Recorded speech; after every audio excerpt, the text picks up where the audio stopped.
नमस्कार विद्यार्थी मित्रांनो, मी प्राध्यापक मस्के सर. माझ्या चॅनलवर तुमचं स्वागत आहे.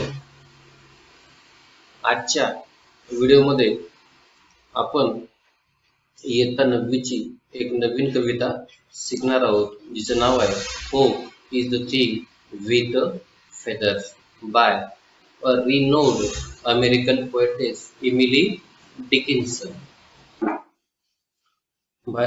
एक सुप्रसिद्ध अशा अमेरिकन पोएटेस एमिली डिकिन्सन यांनी ही सुंदर कविता लिहिलेली आहे. The poem, the title and the first line of the poem are the same. At the beginning, the poetess refers to hope as a bird. The central idea of the poem is the role played by hope in our life. According to the poetess, hope is the little bird that nests in our soul, keeps us going on, growing even in the most difficult times and demands nothing in return. So friends, it is one of the most beautiful motivational poem by Emily Dickinson. या कवितेमध्ये कवयित्री hope या गोष्टीला, या अमूर्त कल्पनेला एका पक्षाची काय करतात, उपमा देतात. आणि तो पक्षी कसा करतो, तर आपल्या मनामध्ये, आपल्या हृदयामध्ये वास्तव्य करतो आणि आपल्याला सतत पुढे जाण्याची प्रेरणा देत असतो. ही ज्या कवितेचं शीर्षक आणि हिची पहिली जी ओळ आहे ती अगदी सेमच आहे. आणि या कवितेमधून कवीने काय दाखवलेलं की होप, आशा, अपेक्षा जे काय असते आपली, ते आपल्या जीवनामध्ये तिचं किती महत्व असते, तिची भूमिका आपल्या जीवनामध्ये किती महत्वाची असते, हे त्यांनी आपल्याला वेगवेगळ्या उदाहरणामध्ये त्यांनी अतिशय सुंदर प्रकारे पटवून दिलेलं आहे. So according to the poetess, hope is the poetess referred hope as a little bird that sits in our soul and always inspires us to go ahead by facing all the difficulties that comes in our life, in our path. हा जो एक पक्षी आहे तो आपल्या मनामध्ये, आपल्या हृदयामध्ये वास्तव्यात असतो आणि हा आपल्याला सतत पुढे जाण्याची काय करतो, प्रेरणा देत असतो. मग तुम्ही कुठेही कठीणातल्या कठीण प्रसंगामध्ये असू द्या, हा पक्षी आपल्याला सतत प्रेरित करतो आणि प्रत्येक गोष्टीवर, संकटावर मात करून जाण्याचं बळ, प्रेरणा तुम्हाला हा होप नावाचा पक्षी देतो. आणि सर्वात महत्वाचे म्हणजे it demands nothing in return from us. It always inspires to go ahead. आपल्याला सतत पुढे जाण्याची प्रेरणा देतो, पण आपल्याकडून कोणत्याही प्रकारच्या गोष्टीची तो बदल्यामध्ये कोणत्याही प्रकारच्या गोष्टीची तो अपेक्षा करत नाही. हे सगळ्यात महत्वाचं आहे. तर it is a inspirational poem that always helps us to go ahead by facing all the difficulties that come in our life. ही कविता आपल्याला नेहमी अगदी पुढे जाण्याची प्रेरणा देते. मग परिस्थिती कशी असो, तुमच्यासाठी अनुकूल असो का प्रतिकूल असो, त्या प्रत्येक परिस्थितीमध्ये तुम्हाला सतत पुढे जाण्याची प्रेरणा देणारी ही कविता आहे. तर विद्यार्थी मित्रांनो, आपण या कवितेच्या आता स्टँजा बाय स्टँजा जाऊया. या कवितेमध्ये कवीने काय केलेलं आहे की होप ही जी अमूर्त भावना आहे, त्या अमूर्त भावनेला एका पक्षाची उपमा दिलेली आहे की जो पक्षी आपल्या मनात वास्तव करतो, आपल्या हृदयात वास्तव करतो आणि आपल्याला सतत पुढे जाण्यासाठी प्रेरित करतो. तर पहिल्या स्टँजामध्ये hope is the thing with feathers that perches म्हणजे काय विद्यार्थी मित्रांनो, अलाइट्स, रोस्ट, विसावतो, वास्तव करतो, विश्रांतीसाठी बसतो. सोल म्हणजे आपला आत्मा, आपलं मन.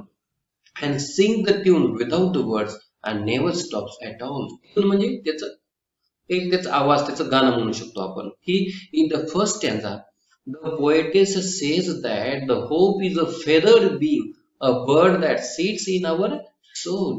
या पहिल्या स्टँजामध्ये कवयित्री काय म्हणतात की त्यांनी होप या अमूर्त गोष्टीला, आशा, होप म्हणजे आशा, अपेक्षा, आकांक्षा, तुम्हाला माहितच आहे की एका पक्षाची उपमा, एका पिस असलेल्या, पंख असलेल्या पक्षाची उपमा दिलेली आहे की जो पक्षी आपल्या मनामध्ये, आपल्या हृदयामध्ये काय करतो, वास्तव करतो तो वसलेला असतो. The tune it sings is without any words and its singing never stops. आणि तो ज्या प्रकारचे गाणे गातो हा होप नावाचा पक्षी, त्या गाण्याला तो शब्द, त्यांचं गाणं कसं असते हो, अगदी शब्दांशिवाय असते.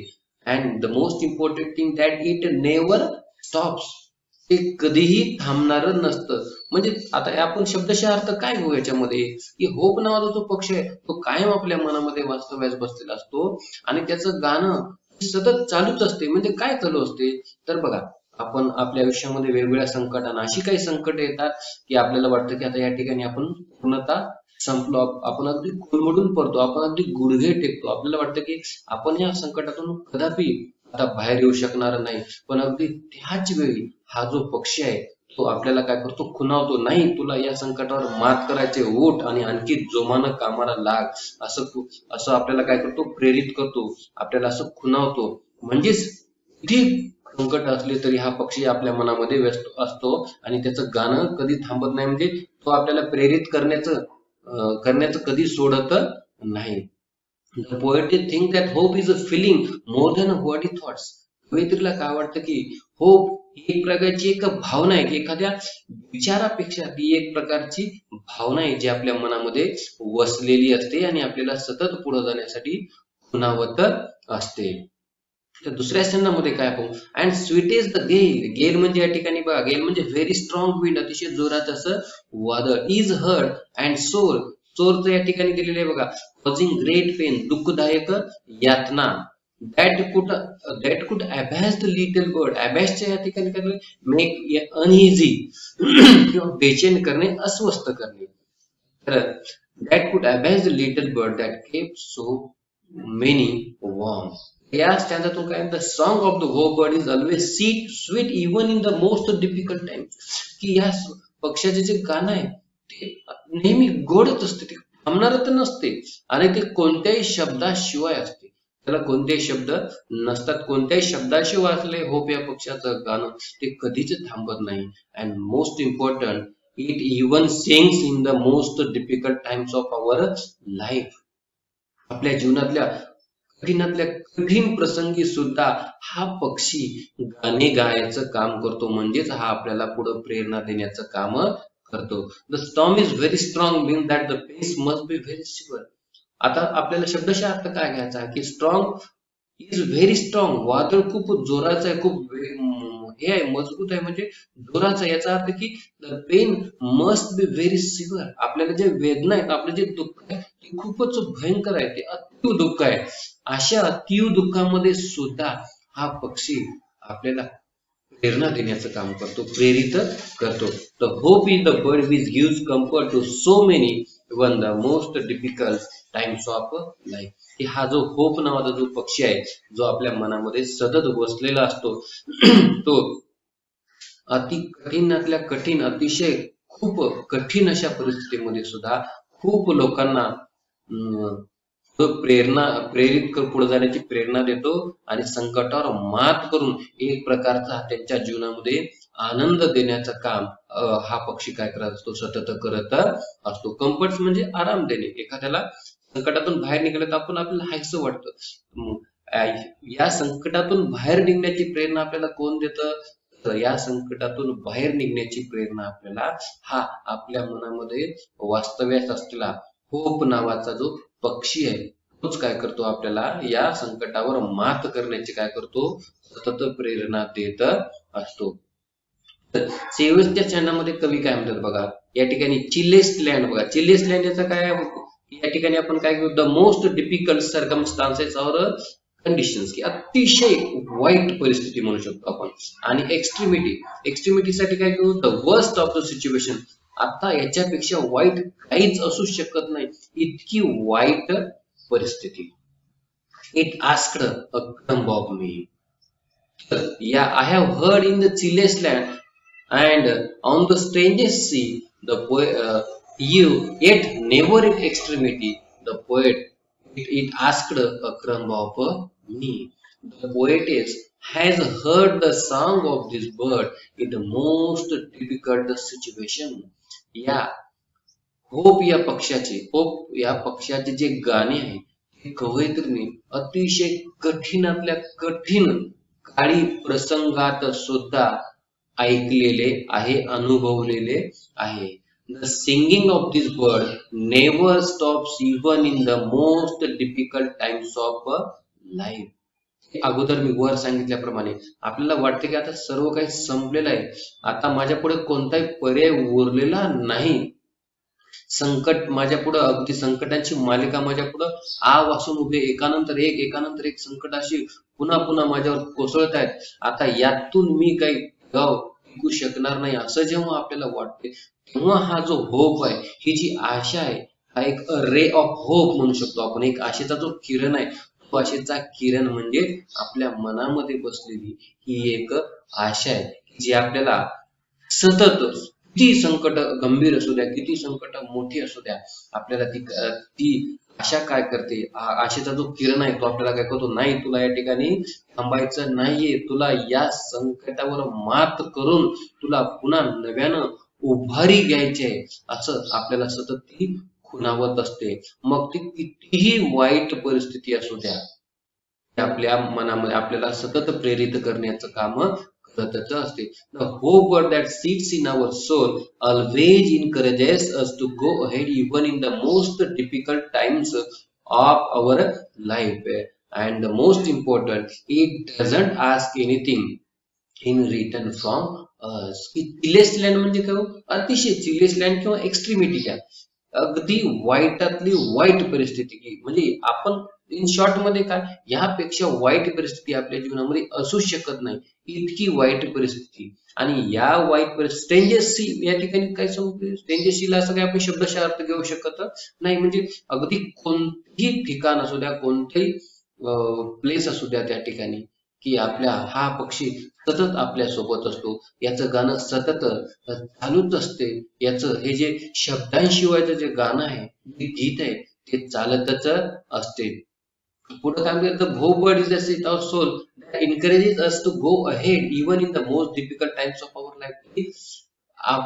कितीही जीवनातले एखादा कटू असू द्या, अवघड असू द्या, त्या अवघडातल्या अवघड परिस्थितीमध्ये सुद्धा हा पक्षी आपल्याला इनकरेज करतो, आपल्याला प्रेरणा देतो, आपल्याला बळ देतो.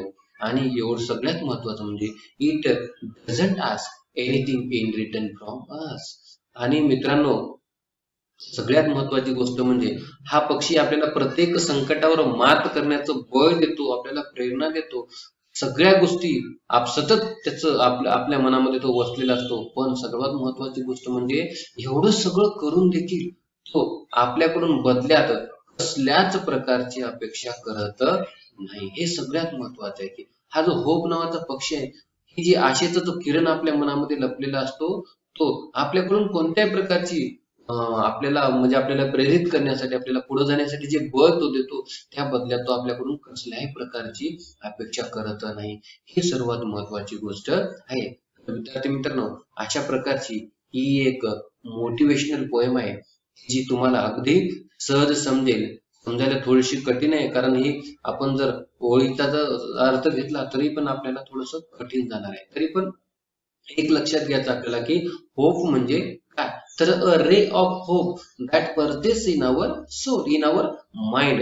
ही होप म्हणजे दुसरं तिसरं काही नसून आपल्याला आपल्या मनातील एक प्रकारची अशी भावना आहे की जी आपल्याला सतत पुढे जाण्यासाठी प्रेरित करत असते, आपल्याला बळ देत असते. मग संकट कितीही येऊ द्या, परिस्थिती कितीही गंभीर असू द्या, प्रत्येक गंभीर परिस्थितीवर, प्रत्येक मोठ्यातल्या मोठ्या संकटावर मात करण्याची प्रेरणा देणारी जी एक शक्ती असते, जी एक शक्ती आपल्या मनात वसलेली असते, ही शक्ती म्हणजेच हा होप नावाचा पक्षी आहे. तर विद्यार्थी मित्रांनो, मला आशा आहे की तुम्हाला ही कविता चांगल्या प्रकारे समजेल. आणि या कवितेचा जो पुढचा जो भाग आहे, म्हणजे ज्या काही अप्रिसिएशन असेल किंवा अदर इंग्लिश वर्कशॉप किंवा ज्या काही बाकीच्या ऍक्टिव्हिटीज असतील, त्या मी पुढच्या व्हिडिओमध्ये तुम्हाला देणार आहे. माझ्या चॅनलला सबस्क्राईब करायला विसरू नका. धन्यवाद.